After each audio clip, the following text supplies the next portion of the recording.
Yamadi Shenyinache, Sompa 93.1, FM Sompa 90.7, Sompa 98.9, Nananom, Yamachiano, Pebraso. And somewhere Yabuano sa Kasiabomu and Yababe to apete ede amamui. Kasiaboy ubetin sembi and say, Yamani and Yanoma woman de chacha to Aya Wonoma boss to a binding swap edgy one nominal woman to Yane or Chinaka. A buy and Contabuni and Gomasuamo or Before Samuel and Nim Cobrane Ghana for Ebun Contabi.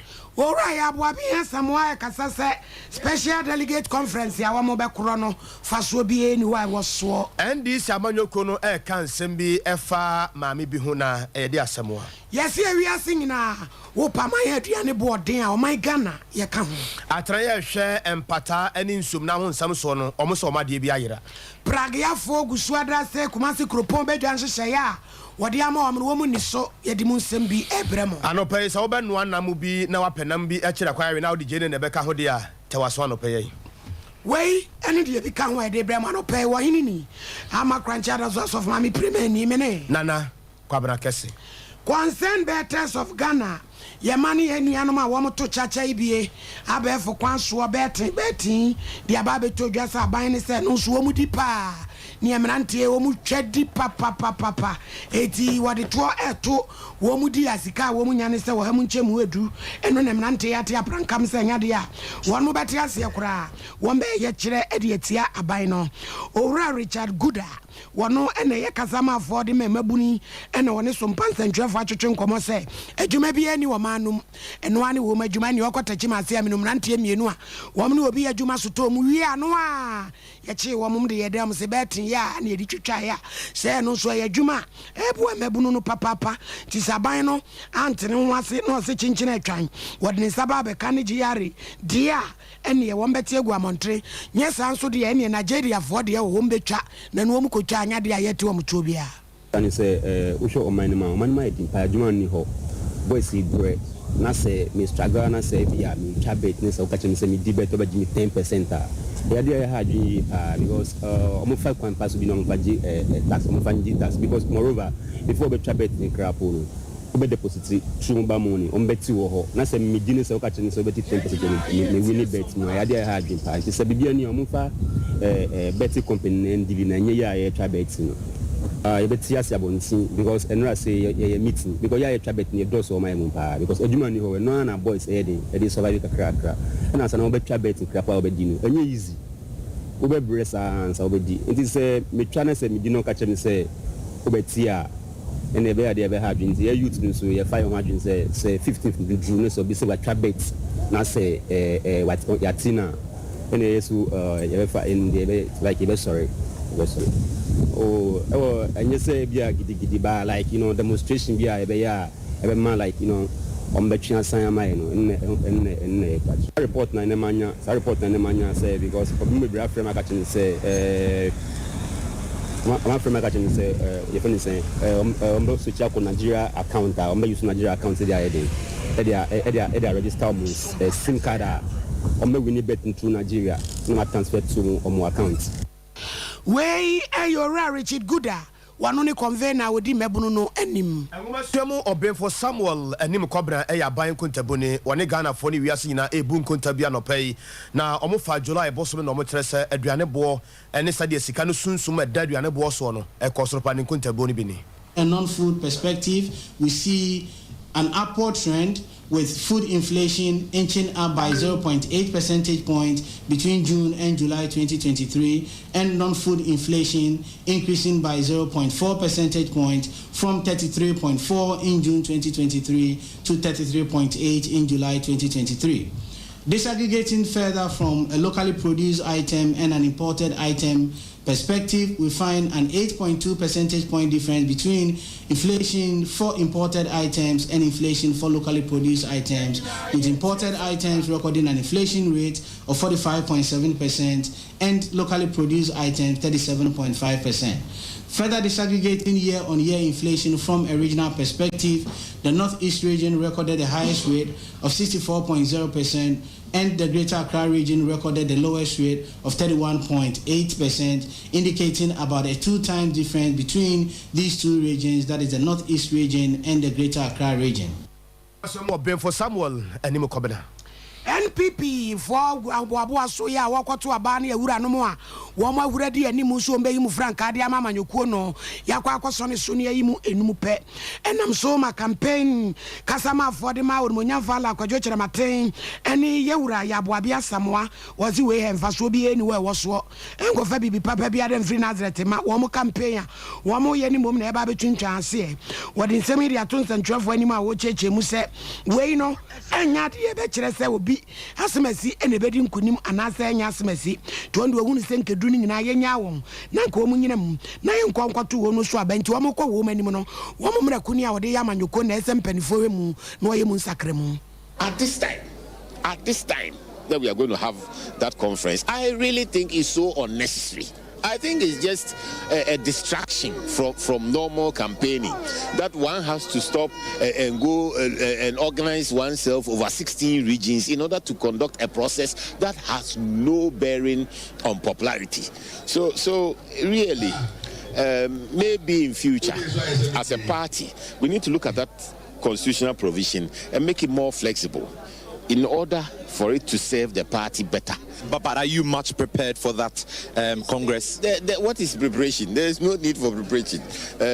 Those who are going to vote form barely 3% of the entire electoral college. Yera ya Wabia Samoa on a campaign, Kasama for the Munya for Align, Quajuchamatin. Yera Frank, I'm walking here, Cassay, or on a trot for Penny, Edma, and this Samuel Kunwa Santimantam, Yabusana say, Yanatia say, Madame a queer every year, ya, who call Kumawabaton Persona Santimantamoa, would take him power when this Samuel Kunu, Moyina, the Adania, I campaign, the Align Quajuchamatin, watch it. Publication by Chronicles and has been aired by TV3, I'm told, and some other media outlets to the effect that the women's organizer for Kumbabu constituency for the NDC has been suspended for allegedly declaring support for one of the MPP presidential candidate, Alan Tremantin. We want to, as a region, put on record that no such action has been taken by the party, neither at the constituency level nor at the regional level in such a matter. And none of our women organizers, and I want to state that emphatically, none of our women organizers has made any such declaration. And again, the name as published by Chronicles is a queer every year. I want to state categorically that there is no such name occupying a position as a women's organizer, either at the branch level or at the constituency level. Our constituency women organizer for Kumabu is Mary Ajiman, and her deputy is Florence Jimfua.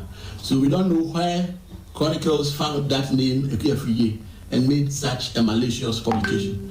We want to state emphatically that as a party, we do not care about who the MPP elects as the flag bearer. They are all bunch of failed leaders and talkers. Asante Mantamu for the man and this Samuel Kuriera Frank Amwakohine. Yes, a man was Abre, a prema for my Uganda, no. Whopa my what we are see do, yet the any board, dear Ghana, so ya Baba Tosso and Kunowa, Zabre, dear Chesenia, and Kituakura. Where is security, food security report to a Bank of Ghana for Ediaba, and no much Rechiremoa, said the Adrian inflation, no, Etie, Wamaya Dika, Venezuela, one more dear Edawa, Lebanon, Twaso, Zimbabwe, the war, Argentina, Jim, Sulinamo Kahon, Yan, Yomabun Contano. Na Zimbabwe aduane ho kwa inflation o hemunche mu adu watche Egypt die aduasa Lebanon die aduonsia Turkey die edunsia Rwanda dumienu Burundi dunai ene etoato aso sadani odumiensanom bubomu a magana fo so yababe gina mu bi na wasi wei eye February ene May 2023 aduane ho security wo mo ye na chese wo mde babetu dwa no eno ena aguredi kan na sem wei no ya ntrase ye ne banking consultant o rap prince obiri yebo akọche nkomo no se ekwan a ye fa so ne ye nuane se fertilizer na nanom di guso hyentriade a ye aduane no beba ne bo ne ade na esempani for hwe no ye hu bibi se de be ya sa o ha we no ye betimi afri ho. Sawsha Maya, Umu Edrian board den pa or my Ghana yeden, Eka. Now share the list of countries now Modema Yena, Ibiti says Zimbabwe, Sierra Leone, I might be to Argentina. There can I say, oh my Ghana, the cost of food, Sika, Yana say, Sika, Kama Yede to Adriani, Eddie, a woman, we are there, a washer. Now, World Bank and some of the two Ghana, and yet in isolation, and then no pay Anna Ghana Statistical Service, Penny, Odano, Eddie Professor Ado, Samuel Ado, Eswa Babontin, Eddie July inflation, Ababontin. Now, the young woman say, once again, food and beverages, Adriania, ye dear, any anonym dear, a woman again, and no pioneer there in inflation yet, and so, and no pay information the buyer food inflation alone, and in them 51% as compared to on my mooning in general inflation, and then I'm 43.2%. In summary, Ghana, your Maya, Adriana Bo, Edding, Sana report in the picture. Kase, Adriania, Edding, Ewo, but Niboarding. There's difference between food scarcity, said Adriani Honum, and they said Adriana boarding. Granting for food, no, etimi the Adriania by Acadia, Ebema, Adriana Bo, Abba from no, Edda so, Ebini saying, Omo ye, Jumana, Omu here fertilizer bo, Ewo Sura, Eba, Adriana Babontia, own Timinti so. Where your banking consultant, Yera Prince, Obriaboa. I was a young call Tamalina, a Tifido Mantamona, Yajana, Yadinko, Nina, Etrese, Atraya here in Sumnam Pata, no one some Tresse, Omokaira. Now, Omokaira, na confront Ajidi everyone, some but I watch you, Edes and Canino, so now watch Edeco. Kano, a Toyota Hills here, being a number no a GV 301-22. Yeah, I said, Majidi from so can be me Savannah Mantam no Swafo, Yura Said Muhazu, Jibril Edin, come be Busan, Alpha Jibril, Asambani Tennisano. It's unfortunate yesterday we all woke up to this bad news that one of our regional heads of departments vehicle has been snatched at gunpoint. And that was actually in Tamale on Sunday. It's not very good news as a regional coordinating council, and for that matter, the chairperson for the RESEC. As you are well aware, somewhere in 2019, one of our pickups got missing in a similar fashion, and which is not very good for a young region like the Savannah region, where we need mobility to be able to at least bring development to our people. Considering the vast nature of the region, as you are well aware, in terms of landmass, Savannah region is the largest in the whole country. And so for us to be hit always by this unfortunate situation is not something that we are very enthused about. So what we are doing is that the officer in question has reported to the Tamale Regional Police Command. Specifically, the vehicle was smashed at that point in Tamale. And so the Savannah Regional Police Headquarters didn't have a jurisdiction over where this vehicle was stolen by armed robbers. So we have allowed the Regional Police Command at the Northern Region to handle the investigation, whilst we are also setting up a parallel investigation so that we can go into the matter. Or his car or her car to his official residence. They must all be parked at their office. This particular case happened over the weekend, and that shouldn't be the case. If this particular officer had kept the car or had parked the car at the regional headquarters or the commission's office, this wouldn't have happened. Savannah Mantam so for Ira Said Jabir. Kumasi Kropo Beja came, I said, your banner, Mopeso, Bebrebe, Wokromu, no, Kasube to me at TNT Prague, and your baby piano, or person called the fat, said the Nkrobi to set a chimani Sunyan in our my Sanji, Mrantia said, will you lay la, and no dear woman Tiasiane, Man Ramas is in Pempimo, Ranubi to Sabuabo, and an include to watch a senya some Ketua traffic here, at the bar one, na anote papa, and I'm so man and animals me for, and penny for near Prosifoni, Mebuni Kasai, so womunyati womuye, Nemo Pesuano Esson, Brian yet intimi and Cratena Chesa Prosifo Cradie, Wama free site, Emananum with me for any more Casase, Car Quabanomani, I do a persuasion car quamono, Nyadi Obama Quine, no my sa adieno, Na Casama for Casama Equi, any Ura Alasan City, one Sompa, Cotieba Cafano to Chencomo.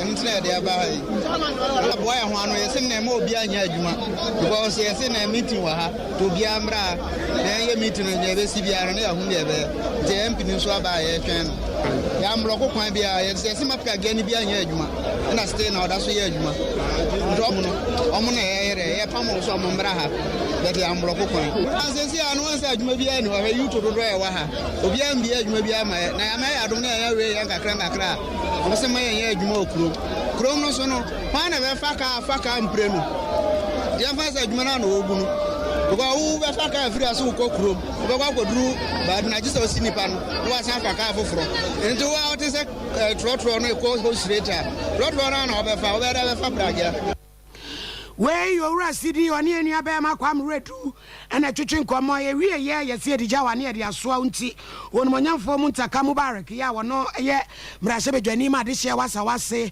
enso kasa isi omunya botre na hye ye ya ke media bay wo mbe mu adwuma ema wo mo ho ato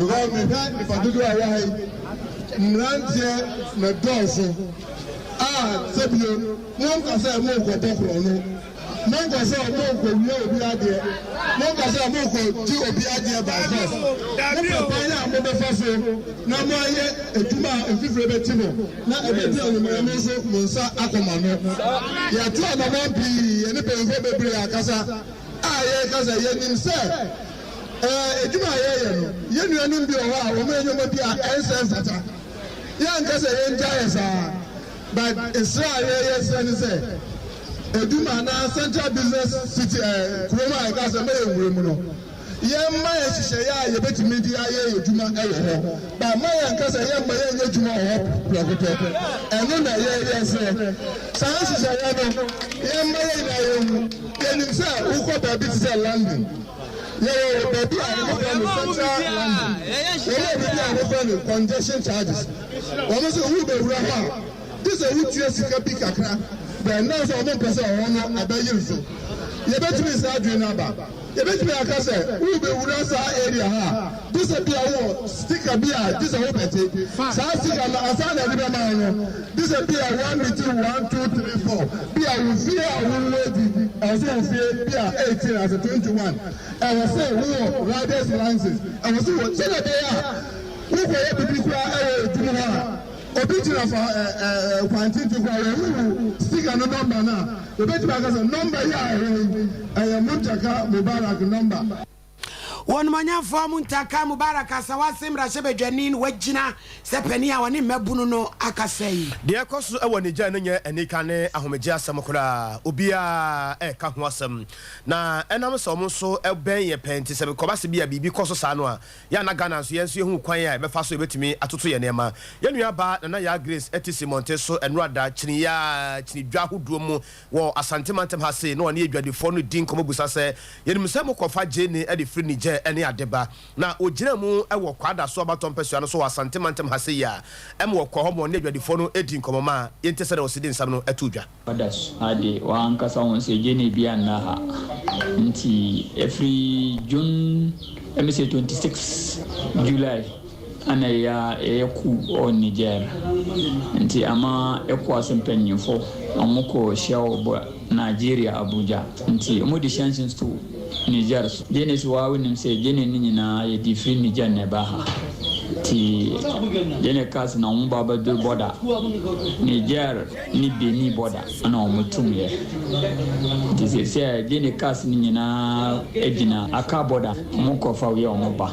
ebi mukura jina ho be 1 week ansa na o musa o muchi abafa Burkina border o muso ho na efrenum Dori te hosu jene kas ni na go ho Burkina Faso hono Al-Qaeda fono Boko Haram fono muchi kwa no mo ma obi anchom nti hosu abakuna eba no kura free Niger ono free Nigeria on say Nigeria ni Benin eshe border ana Benin Togo so share border na Ghana and Togo so share border nti sa kana wo hu say ba no so emfre Niger ani efi Nigeria ne ba ha ti e pese Ghana empanyifo no omo de omo no tum omo kasa fa hu sene bebia Ghana fo ya wa ha no ma ye di Geneva ye sika ni nyina ba shi say akase bibi amframa kura ye kra no emframa kura ye home ye kra no ye be kra na Ghana ya ji ye ni so enkosi da ben o my Ghana bibia ye bekra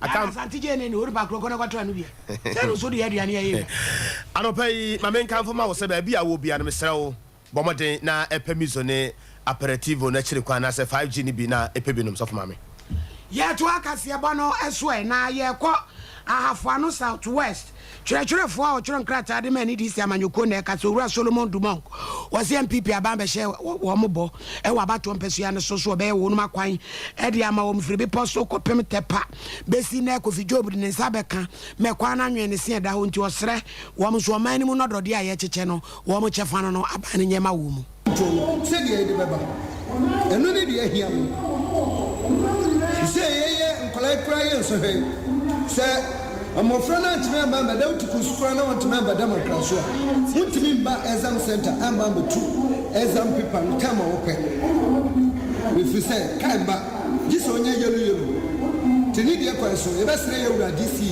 ye wura bonso fripo ye besre no oni member of parliament Johnson Kokodu ye wura mo sori na mo hwase ye so abana ye to ye de primpumtu na mo ma primpumtu no bi so emtu ye e wa hafo no mansi yesuso yakagana wowura Solomon Dumont wono na etwetwe fama ni disi amanyoko e wo hafa no south west abusua bomode na frɛ number no na ye mane ubi wate 5G enemies no ya no ne ase wunya bi a ahoɔdene nko a ɛna dwumadie bi a wudie bi no sɛ obi ba ase no ohun sɛ wo 5G no enemies no bi wo hɔ a ohun sampa sɛ wo so wo kurum mesrɛ wo sɛ wonya adwuma wo yɛ ɔba wo yɛ bɛma ba bi a wo yɛ adwuma amanfo ba hɔ amanfo bɛsra wo ani adeɛ wo tonsuo drinks bia ya wo ton na miso ɛne 5G nka ho no hwɛ so hwɛ fom ne fa wo ho adwene fi sɛ wo drinks ne gu hɔ no ɛbɛsi hɔ akyɛ paa nemom so the 5G ni miso ni bi ebewura mu a amanfo dimirika bitibiti ni gidigidi ebeto na omonso akwakoton efiri se ensoto